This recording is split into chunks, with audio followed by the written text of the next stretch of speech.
Pakistan, China ఇప్పుడు వివిధ దేశాలలో భారత వ్యతిరేకతని నూరిపోయడం, లేదంటే అక్కడ భారత వ్యతిరేకతని నూరిపోసేందుకు కొంతమంది స్థానిక రాజకీయ నాయకుల్ని వాడటం జరుగుతోంది.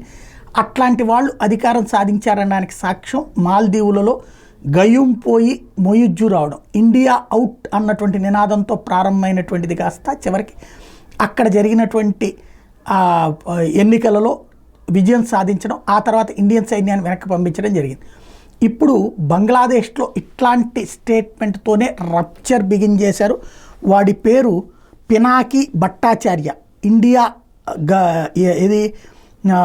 ఇండియా అవుట్ అన్నటువంటి నినాదం చేస్తున్నటువంటి వీడికి, పినాకి భట్టాచార్యకి ఇప్పుడు ఈ తాజా బంగ్లాదేశ్ గవర్నమెంట్లో ఇంటర్మ్ గవర్నమెంట్లో మంత్రి అవుతున్నాడు. వీడితో చాలా ప్రమాదకరం ఏంటంటే వీడు మతం మార్పిడికి గురైనటువంటి వాడు. వీడు అత్యంత ప్రమాదకారి. తను ఆ మతం మారినటువంటి వాడు అనే ఫీలింగ్ రానియకుండా ఉండటం కోసం తనని ముస్లింగానే భావించాలి అన్నటువంటి ఉద్దేశంతో భారత్ మీద విద్వేషం చిమ్ముతూ ఉంటాడు, విషం చిమ్ముతూ ఉంటాడు. అక్కడ మేధావిగా గుర్తించబడుతూ ఉంటాడు. ఇండియా అవుట్ అన్నటువంటి క్యాంపెయిన్ని అక్కడ హైలైట్ చేస్తుంది వీడే. వీడిలాంటితో చాలా ప్రమాదకరం.